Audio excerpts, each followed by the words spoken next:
नमस्कार दोस्तों, आप देख रहे हैं आज की ताज़ा खबरों को। तो आइए आज की इस वीडियो में आगे बढ़ते हुए देश की तमाम बड़ी और जरूरी खबरों को विस्तार से जानते हैं।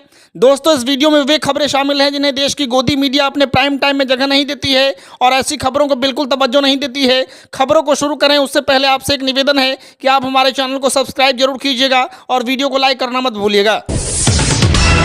सब कुछ सामान्य दिख रहा है ना। शहर की सड़कों पर गाड़ियां चल रही हैं, ट्रैफिक सिग्नल लाल से हरा हो रहा है और आप हर रोज पेट्रोल पंप जाकर अपनी जेब खाली कर रहे हैं।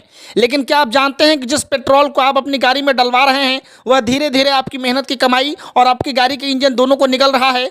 कॉन्स्टिट्यूशन क्लब में एक टाउन हॉल होता है, आम आदमी पार्टी इसका आयोजन करती है। National town hall against E20। नाम थोड़ा तकनीकी लग सकता है लेकिन इसका दर्द बहुत व्यावहारिक है। इस कार्यक्रम में अरविंद केजरीवाल दावा करते हैं कि इसे करीब 7 लाख लोगों ने ऑनलाइन देखा। 7 लाख लोग, यानी यह कोई साधारण राजनीतिक मंचबाजी नहीं है बल्कि उस सन्नाटे की आवाज़ है जो हर आम नागरिक अपने गैराज में खड़ी गाड़ी को देखकर महसूस कर रहा है। सवाल वही पुराना है, जब जनता परेशान है तो यह नीति थोपी क्यों जा रही है। केजरीवाल सवाल उठाते हैं कि E20 पेट्रोल से आखिर किसको फायदा हो रहा है। क्या आपकी गाड़ी की माइलेज बढ़ी? जवाब है नहीं, माइलेज और गिर गई। क्या आपके इंजन की उम्र बढ़ी? जवाब है नहीं, इंजन पर दबाव और बढ़ गया। मरम्मत का खर्च आपकी जेब पर भारी पड़ सकता है। क्या किसानों को इसका फायदा मिलेगा या मिला है? केजरीवाल कहते हैं कि किसानों के हाथ भी खाली हैं और जो एथेनॉल बनाने की फैक्ट्रियां लग रही हैं वे आसपास के भूजल को सुखा रही हैं। पर्यावरण का अलग से नुकसान हो रहा है। केजरीवाल एक गंभीर आरोप लगाते हैं। वह कहते हैं कि यह नीति देश की सड़कों पर नहीं बल्कि अमेरिका के दबाव में टेबल पर बैठकर बनाई गई है। भारत और अमेरिका के बीच एक व्यापार समझौता होता है। अगले 5 सालों में अमेरिका से $100 अरब का सामान खरीदने का वादा, और इस $100 अरब के आंकड़ों को छूने के लिए क्या किया जा रहा है? एथेनॉल का आयात। आरोप है कि भारत इस साल अमेरिका से करीब 2.5 अरब यानी $2.5 बिलियन का एथेनॉल खरीदेगा जो अगले 5 सालों में $20 अरब तक पहुंच सकता है। यानी आप जो E20 पेट्रोल अपनी गाड़ी में डलवा रहे हैं उससे देश के खजाने की नहीं बल्कि अमेरिकी एथेनॉल लॉबी की जेबें भर रही हैं। अब मंगलवार सुबह 11 बजे तक का वक्त तय किया गया है। 100 लोगों का एक प्रतिनिधिमंडल प्रधानमंत्री आवास की तरफ बढ़ेगा। हाथों में जन याचिका होगी और उठेंगे वही सवाल जो गोदी मीडिया के प्राइम टाइम से गायब हैं। यूपी विधानसभा चुनाव 2027 से पहले AIMIM चीफ असदुद्दीन ओवैसी ने उत्तर प्रदेश की राजनीति में नई हलचल पैदा कर दी है। ओवैसी समाजवादी पार्टी और कांग्रेस के गढ़ों में लगातार रैलियां कर अखिलेश यादव पर हमला बोल रहे हैं। बांकीपुर विधानसभा उपचुनाव का मतदान संपन्न होने के बाद सभी दलों की नजर 3 अगस्त को आने वाले नतीजों पर टिकी है। इधर परिणाम से पहले ही महागठबंधन के भीतर सियासी खींचतान खुलकर सामने आने लगी है।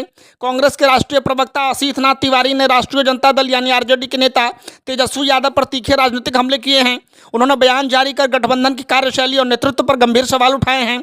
असीत नाथ तिवारी ने आरोप लगाया कि तेजस्वी यादव की अब महागठबंधन को मजबूत बनाने में कोई अभिरुचि नहीं रह गई है। उनका कहना है कि गठबंधन के सहयोगी दलों के बीच बेहतर तालमेल बनाने में राजद नेतृत्व पूरी तरह विफल रहा, जिसका असर चुनावी रणनीति और प्रदर्शन पर भी पड़ा। कांग्रेस प्रवक्ता ने राजद के पारंपरिक माई यानी मुस्लिम यादव वोट बैंक को लेकर भी सवाल खड़े किए।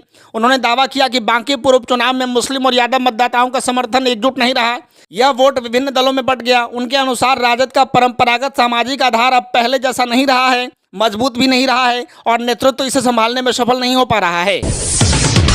सोचिए, जिस देश में हर दिन विश्व गुरु बनने का ढोल पीटा जा रहा हो, जहां डिजिटल इंडिया और विकास के बड़े बड़े विज्ञापनों पर करोड़ों रुपए पानी की तरह बहाए जा रहे हों, उसी देश में 10 सालों के भीतर 26,000 सरकारी स्कूल बंद हो जाएं। रविवार को जब समाजवादी पार्टी के प्रमुख अखिलेश यादव प्रेस कॉन्फ्रेंस करने आए तो उन्होंने आंकड़ों का एक ऐसा पन्ना खोला जिससे सत्ता के गलियारों में खलबली मचनी चाहिए थी। लेकिन क्या अपनी मुख्य धारा के चैनलों के स्क्रीन पर इन 26,000 बंद हुए स्कूलों की कोई बहस देखी? क्या किसी एंकर ने चिल्लाकर पूछा कि उन 26,000 इमारतों में पढ़ने वाले गरीब और वंचित समाज के बच्चों का भविष्य कहां चला गया?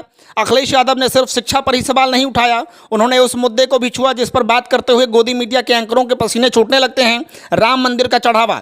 अखिलेश यादव का सीधा आरोप है कि राम मंदिर में आए चढ़ावे में जो हेरा फेरी या चोरी की बातें सामने आ रही हैं उस पर भारतीय जनता पार्टी को देश के सामने आकर सफाई देनी चाहिए। सवाल बड़ा वाजिब है, जब देश की जनता अपनी गाढ़ी कमाई में से श्रद्धा और आस्था के नाम पर 1-1 रुपया दान करती है तो उस पैसे के हिसाब में पारदर्शिता क्यों नहीं होनी चाहिए?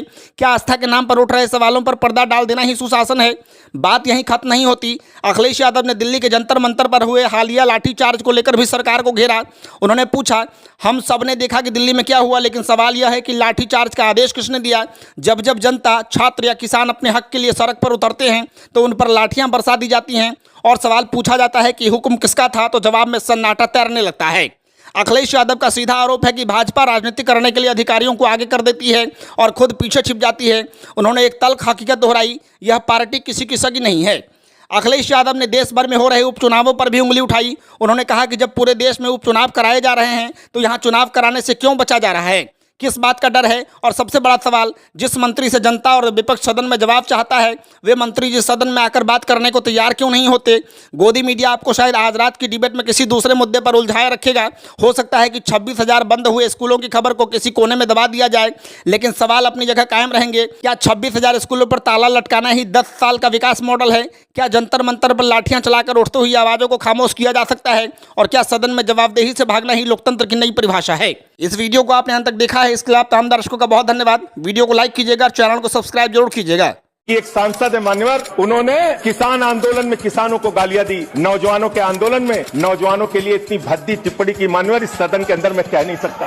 हमारी बच्चियों को ये कहा गया, उनके चरित्र के ऊपर सवाल उठाया गया। मैं निवेदन करना चाहता हूं जेपी नड्डा जी से, समझाइए अपने उस सांसद को। अभी तो उसको एक थप्पड़ पड़ा, सिर्फ 5 उंगली के निशान पड़े थे। ऐसी बात करोगे, जेनजी को गटर कहोगे तो तुम्हारी सरकार को इस देश का जेनजी पकड़ के गटर में डालने का काम करेगा।